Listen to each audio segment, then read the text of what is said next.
내가 속히 내게 가기를 바라나 이것을 내게 쓰는 것은 만일 내가 지체하면 너로 하여금 하나님의 집에서 어떻게 행하여야 할지를 알게 하려 함이니 이 집은 살아계신 하나님의 교회요 진리의 기둥과 터니라. 크도다 경건의 비밀이요 그렇지 않다 하느니 없도다. 그는 육신으로 나타난 바 되시고 영으로 의롭다 하심을 받으시고 천사들에게 보이시고 만국에서 전파되시고 세상에서 믿음 바 되시고 영광 가운데서 올려지셨느니라. 그러나 성령이 밝히 말씀하시기를 후일에 어떤 사람들이 믿음에서 떠나 미혹하는 영과 귀신의 가르침을 따르리라 하셨으니 자기 양심이 화인을 맞아서 외식함으로 거짓말하는 자들이라. 혼인을 금하고 어떤 음식물을 먹지 말라고 할 터이나 음식물은 하나님이 지으신 바니 믿는 자들과 진리를 아는 자들이 감사함으로 받을 것이니라. 하나님께서 지으신 모든 것이 선함에 감사함으로 받으면 버릴 것이 없나니 하나님의 말씀과 기도로 거룩하여짐이라. 아멘. 속도보다 방향이라는 말이 있지 않습니까? 빠르게 가는 것보다 바르게 가는 것이 더 중요하다는 의미겠죠. 방향이 틀렸다면 아무리 열심히 달려도 결국에는 돌아서야 합니다. 교회 역시 겉으로 보이는 성장보다 어디를 향해서 가고 있는지가 더 중요합니다. 진리의 기둥과 터로 세워진 교회는 하나님이 원하시는 방향으로 가야 합니다. 그러려면 거짓 가르침을 분별하고 단호히 배격하는 지혜가 필요하겠죠. 바울은 자신이 디모데에게 늦게 갈 경우를 대비해 교회가 어떻게 할지를 가르쳐 줍니다. 특히 마지막 때에 나타날 거짓 교사들을 그들의 특징을 말하면서요. 그들을 경계하라고 하고 교회가 진리 위에 굳게 서야 할 것을 권면합니다. 우리는 믿음의 공동체인 교회의 일원입니다. 바울은 교회를 하나님의 집이자 진리의 기둥과 터라고 말하죠. 교회가 진리의 기둥과 터로서 그 역할을 잘 감당하려면 교회의 지체인 우리의 믿음의 자세가 중요합니다. 거짓 가르침과 세속적 가르침의 가치관의 도전 속에서 교회인 우리가 진리를 지켜내기 위해서 어떠한 마음가짐과 태도로 살아가야 되는가? 오늘 본문의 말씀을 통해서 마음에 새기는 시간 될 수 있기를 바랍니다. 세상을 위한 기도와 교회 안의 질서, 그리고 지도자의 자격을 말했던 바울은 이제 디모데에게 교회가 하나님의 집으로서 어떻게 질서 있게 행해야 하는지를 교훈하고 있습니다. 그는 먼저 교회의 본질과 그 중심에 있는 복음의 비밀을 강조하는데요. 바울은 자신이 속히 디모데에게 가기를 바라지만 혹 늦어질 경우를 대비해서 편지를 쓰는 목적을 먼저 밝힙니다. 바울은 교회를 하나님의 집이자 진리의 기둥과 터라고 말합니다. 교회가 하나님의 백성 공동체이며 진리의 기둥과 터로서 세상에서 진리를 굳건히 지켜야 할 책임이 있음을 강조한 것이죠. 여기서 하나님의 집은 건물을 가리키는 것이 아닙니다. 살아계신 하나님의 백성이 모인 공동체로서 하나님이 거하시고 또 그분의 뜻이 이루어지는 것을 의미하는 것이죠. 기둥은 건물을 떠받치는 역할을 합니다. 터는 그 기둥의 기초가 되는 부분입니다. 결국 바울은 교회가 진리를 지켜내는 사명을 가진 공동체임을 말합니다. 이 사명을 감당하기 위해서 우리도 복음의 진리로 무장해야 합니다. 이어서 바울은 복음을 경건의 비밀이라고 표현하면서 경건의 비밀이 얼마나 크고 놀라운지를 선포하고 성육신, 또 성령으로 의롭다 하심, 또 천사들에게 보이심, 만국에 전파되심, 세상에서 믿음 받으심, 영광 가운데 승천하심의 6가지 사항을 16절에서 열거하고 있습니다. 이 비밀은 하나님이 예수 그리스도를 통해서 이루신 구원의 계획입니다. 예수님의 성육신은 인간을 위해 자기를 낮추신 사랑이고요. 예수님의 부활은 그분의 의로움과 신성을 확증한 사건입니다. 승천하셔서 하나님 보좌 우편에 앉으심으로써 예수님은 하나님과 동등한 분임을 보여주십니다. 이는 예수 그리스도의 사역 전체를 아우르는 핵심 진리라고 할 수 있습니다. 이 진리가 교회의 모든 가르침과 또 하나님께서 우리에게 하신 모든 일들을 우리에게 직접 확증하는 사건이라 할 수 있습니다. 예수 그리스도의 사역을 전체를 아우르는 핵심 진리라고도 할 수 있는데요. 이 진리가 교회의 모든 가르침과 거룩한 삶의 기초가 되어서 우리에게 든든한 믿음의 반석이 되어야 함을 말해줍니다. 성도는 이 복음의 진리를 확실히 믿고 깨달아야 합니다. 바울은 여기서 멈추지 않습니다. 복음이 단지 지식에 머무는 것이 아니라 우리의 삶 깊이 스며들어야 된다라고 말합니다.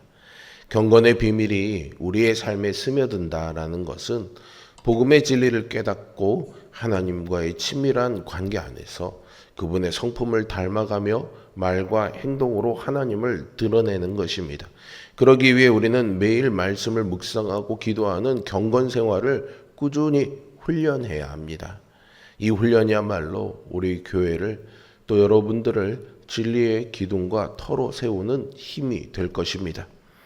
교회는 살아계신 하나님의 집입니다. 우리는 자신이 교회임을 알고 합당한 태도와 질서 있는 삶을 보여주어야 합니다. 경건의 비밀인 예수 그리스도의 사역을 깊이 묵상하고 우리의 삶과 가르침의 중심에 두어야 할 것입니다. 교회는 세상의 빛과 소금으로서 진리를 굳건하게 지키고 혼탁한 세상 속에서도 구원의 도리를 분명하게 제시하는 거룩한 공동체로 드러나야 합니다. 이제 4장부터 이어지는 단락에서 바울은 교회에 다가올 위험을 경고합니다. 장차 나타날 배교 현상과 거짓 교사들에 대해서 경고하면서 디모데에게 미혹하는 영과 귀신의 가르침을 주의할 것을 권면하죠. 1절에서 후일에 어떤 사람들이 믿음에서 떠나 미혹하는 영과 귀신의 가르침을 따르리라 라고 경고합니다. 이것은 디모데후서 3장 1절에서도 재차 경고하고 있는 내용이기도 합니다. 배교는 거짓말하는 자들의 외식으로 나타나는데 그들은 양심이 화인 맞은 자들처럼 진리에 무감각합니다. 그들은 혼인을 금하고 어떤 음식물을 먹지 말라고 가르쳤습니다. 에베소에 횡행하고 있던 이런 거짓 가르침은 금욕주의를 포함하고 있었는데요. 기록을 보면 몇몇 교회 지도자들도 이 과장된 금욕주의에 물들었음을 알 수 있습니다. 독신이나 채식주의가 교회 안에 유행했고 이를 따르는 자와 그러지 않는 자들 사이에 갈등이 생겼던 것으로 보입니다. 바울은 성도들이 거짓 교훈에 빠져 믿음을 잃게 되는 상황을 우려했습니다. 거짓 교사들은 양심을 거슬러 행동했고 결혼을 금하고 특정 음식을 멀리하라는 금욕주의를 가르쳤습니다. 그들은 금욕주의를 영적 순교를 위한 비결인 것처럼 포장하고 성도들에게 강요했던 것이죠. 그러나 바울은 이러한 금욕주의를 단호히 거절합니다. 하나님의 창조의 근거에 감사함으로 받으면 버릴 것이 없다라고 4절에서 말하고 5절에서는 하나님의 말씀과 기도로 거룩해진다라고 가르칩니다. 오늘날에도 어떤 이단이나 종교 집단은 금욕이 영적 성장과 구원을 위한 최선의 길이라고 하면서 신도들에게 과도한 규율을 강조합니다. 그러나 이런 가르침은 인간의 육체와 물질을 본질적으로 악하다고 여기는 잘못된 관점에서 비롯됩니다. 사람이 자신의 육체적 욕구를 억제하거나 부정함으로써 경건을 이룰 수 있다는 것은 성경의 가르침과는 어긋나는 생각입니다. 바울은 이런 가르침이 하나님의 창조 질서를 부정하는 것이라며 하나님이 지으신 모든 것은 선하다라고 분명하게 말하고 있습니다. 그러므로 우리는 금욕주의적인 자기 부인이나 인간의 노력으로 경건을 이루려는 잘못된 길을 거부해야 합니다. 이것이 교회를 진리의 기둥으로 지켜가는 길입니다. 하나님의 진리를 붙들고 하나님이 창조하신 세상을 감사와 기쁨으로 누리며 성령님의 인도하신 가운데 풍성한 신앙인의 삶을 살아가시는 우리 모두가 되기를 바랍니다. 이것이야말로 교회를 지켜내는 최선의 비결입니다. 하나님의 주권과 은혜를 기억하며 금욕주의와 바른 절제를 구별할 수 있게 살아가야 하겠습니다. 금욕주의를 비롯한 거짓 가르침은 지금도 성도들을 혼란스럽게 만듭니다. 행위가 은혜 위에 있으면 자신이 죄인임을 잊게 만듭니다. 행위로 쌓은 영적 교만이 주님의 은혜를 가리고 공동체를 갈라놓습니다. 우리는 말씀을 새기고 분별력을 길러 거짓 가르침에 미혹되지 않도록 깨어 있어야 합니다. 모든 것은 하나님의 은혜로 주어졌다는 것을 기억하면서 감사함으로 누리고 하나님의 말씀과 기도를 통해 믿음을 굳건히 세워나가는 여러분 되시기를 주님의 이름으로 축원드립니다. 오늘 본문은 교회가 하나님의 집으로서 어떻게 행해야 할지, 거짓 교사들을 어떻게 대처해야 할지를 교훈함으로써 교회의 본질을 되새기고 거짓된 가르침을 경계하고 복음의 진리 안에서 믿음 생활을 이어갈 것을 촉구합니다.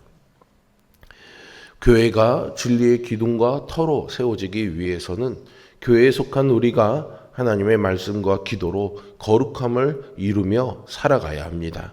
지금도 거짓 교사들이 금욕주의와 같은 잘못된 가르침으로 성도들의 믿음을 흔들어 놓고 있습니다. 이럴 때일수록 바울의 가르침을 기억하고 거짓 교리에 흔들리지 않도록 경계하며 오직 진리의 말씀 위에 굳게 서시기를 바랍니다. 이 새벽마다 하나님 앞에 나와 말씀을 듣고 기도하는 여러분들이 바로 이러한 하나님이 우리를 거룩하게 세워주시는 은혜 위에 있음을 믿습니다. 또한 그것이 나의 신앙을 지키는 것뿐만 아니라 우리 교회 공동체를 하나님의 거룩한 집으로서 지켜나는 참으로 참된 진리의 열심임을 기억하면서 오늘 이 새벽에도 이 말씀 붙들고 기도하는 시간이 되기를 바랍니다. 그리고 그 진리 안에서 단호하게 거짓과 맞서는 교회이자 또 성도로 서는 우리 모두가 될 수 있기를 주님의 이름으로 축원드립니다. 기도하겠습니다. 거룩하시고 살아계신 아버지 하나님, 참으로 많은 세상의 미혹과 유혹들이 우리를 흔들어 놓습니다. 그럴듯해 보이고 대단해 보이는 것들이라 할지라도 하나님이 우리를 진리 위에 서 있게 하는 말씀 위에 있는 것이 아니라면은 분별할 수 있는 지혜를 주시고 거짓된 미혹에 흔들리지 아니하고 우리 욕심에 이끌려 미혹되는 그런 어리석음이 우리에게 있지 않기를 원합니다.